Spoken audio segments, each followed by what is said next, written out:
Good evening, everyone. I have spent the day reading your part one of your integrative literature review and provided substantial feedback for you in part one so that you can make improvements for part three. It's important for you to go back into your file, read the feedback that has been given to you on your ILR, and reach out to me with questions or concerns. If I have specifically asked you to make plans to talk with me, please take that invitation seriously and contact me by email so we can set up a time to talk. If you are lost right now in part one, please do not panic.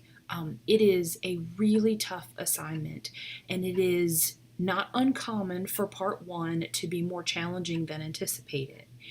It is so important that you revise, maybe rewrite part one based on feedback that was given so that you can be successful in part two. The idea with part one of this assignment is to design a blueprint for a systematic literature review.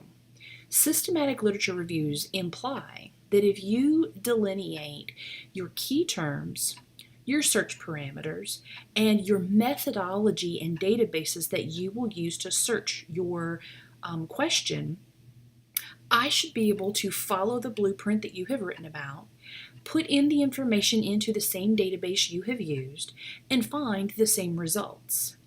If your plan is not detailed and it does not provide enough clarity in what you did, I can't replicate your search.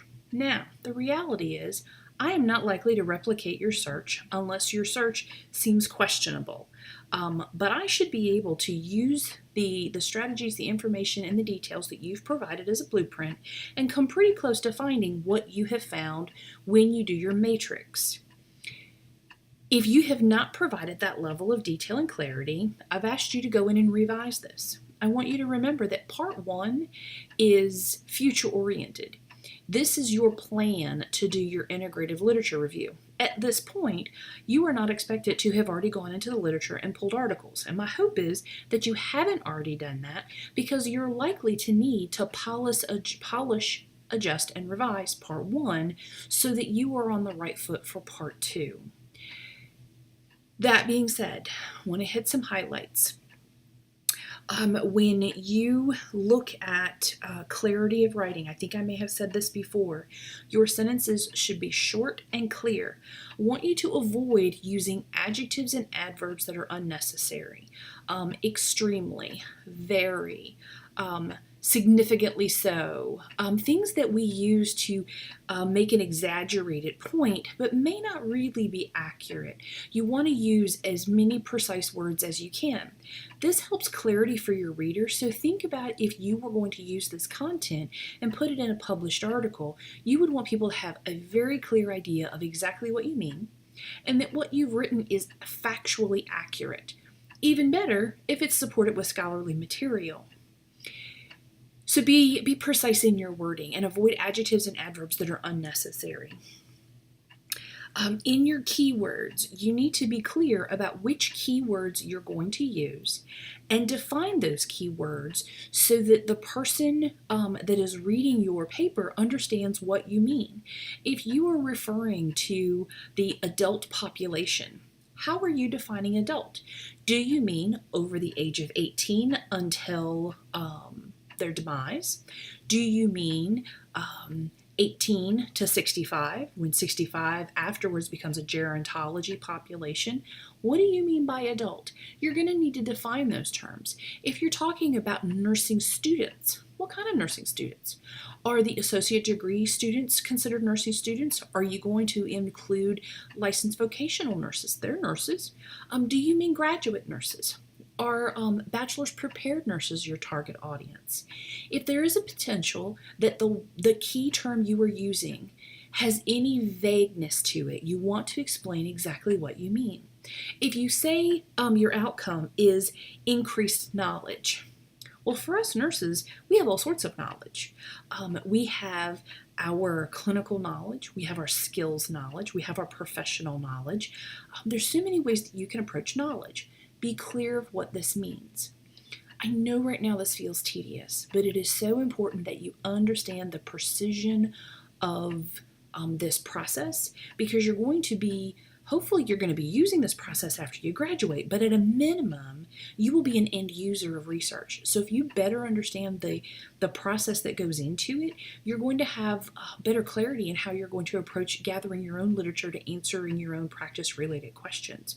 So it's important to get this process correct. I want everyone to go back in and look at bias. I want you to be able to talk clearly or write clearly about how you will analyze individual articles for bias. How will you look for those? And then look at the bias across a group of articles. So you should be able to address those. The other thing that I saw that there was a gap in was exclusion of articles. So if you're going to use a certain criteria for inclusion, you need to speak to exclusion.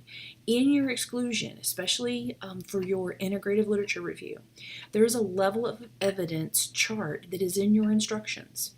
You are going to, according to those instructions, you're going to exclude a level of evidence that's a 1 or a 7. The reason you're going to exclude level 7 evidence is because it's gray material. It's considered commentary or editorials or one person's opinion. And we can't build our own article, our own research design on things that are just opinion. So we're going to exclude level 7. We're going to exclude level 1, which are your randomized controlled trials, and they're the gold standard. They're the best of the best. And you're probably going to think, okay, why are we excluding those? They are components of a systematic review, and they are actually going to be replicating what I'm asking you to do. So instead of using other people's systematic reviews that are going to find an answer to what you are looking at, you're going to look at single primary sourced articles. Okay? It is important that you take the time to read the level of evidence chart. It is in your instructions. I think it's the last page. It's after the Prisma steps. So take the time to go back in and read the instructions that were provided. Make sure that you reach out to me with questions and that you rewrite, revise, polish part 1 before you begin part 2. I would hate for you to begin part 2 and have to start over because you haven't addressed some of the challenges you've had in part 1. This week, in addition to kind of making the polish changes you need there, you're going to be, let's see, you've got your you can tell it's late, I'm struggling. Practicum logs, I knew it was in there. You're going to make sure you are old pros at doing your practicum logs. My encouragement is that you spend time really making sure that as you're moving through this course, this is your last opportunity to accomplish the remaining goals and objectives that you have not accomplished. You should have printed out or used an electronic copy and have, up until this point, my hope is that you've already been tracking your progress. One of the artifacts that you will use in your portfolio is your goals and objective tool that's going to have completion dates included. So my hope is that at this point, you can open up your goals and objective document and you can read those and say, okay, these are the 2 or 3 things that I still haven't accomplished. I need to be proactive and work towards accomplishing them prior to the end of this course. So I do want you to be very aware of where you are in your progression and your goals and objectives, and make sure that your work this semester is purposeful in accomplishing that. Your other assignment is your portfolio part 2. And part 2, I have lots of instructions. Part 2 is your professional goals for year 1, 5, and 10. One of the missteps that students use is they will give me a goal that they're going to accomplish professionally, and they fail to provide 2 to 3 steps of how they're going to accomplish that goal. Make sure that for each goal, you'll have 3, that you have 2 to 3 objectives, 2 to 3 steps of clear relationship of, if my goal is to do this, these are the 2 to 3 steps that I will accomplish so that I can accomplish that goal, okay? The other thing that you have is professional development. It's within the last 5 years, and this is in chronological order. These are the courses, the training, the certifications, all of the things that have grown you and developed you over the past 5 years. That think about the continuing education units or things you get the CEUs 4. That's what we're talking about here. The last 5 years, so you don't have to go back to the beginning of time, just the last 5 years. The idea is that you are progressing in your knowledge towards being a nurse expert, and this is evidence that you're making that journey, so you want to be pretty detailed. Do not abbreviate and do not use acronyms. If you have taken a certification course, spell it out. Remember, one of the first people to view your portfolio is not likely to be a nurse, and it is not likely to be a nurse in your specialty. So you want to avoid as many acronyms and abbreviations because somebody won't know what you're talking about. So make sure that you take the time to do that. I think that is it. I will anticipate hearing back from you all with any questions. Know that I am asking you to stretch and grow and that this feels yucky right now. You will get through this. This is a methodical process, and having you take a step back and rethinking it, there's purpose in this madness, so hang in there. Let me know how I can help you. Touch base with questions, and I will keep my ear to the ground and look out for phone calls and comments sometime this week. I am back from San Diego. We went out there for the National League of Nurse Educators Conference. San Diego is lovely, but I live in Roanoke, Virginia, and it is early fall here, so it's nice and pretty. It's crisp, cool nights, so I was pretty homesick to leave here to go out to California.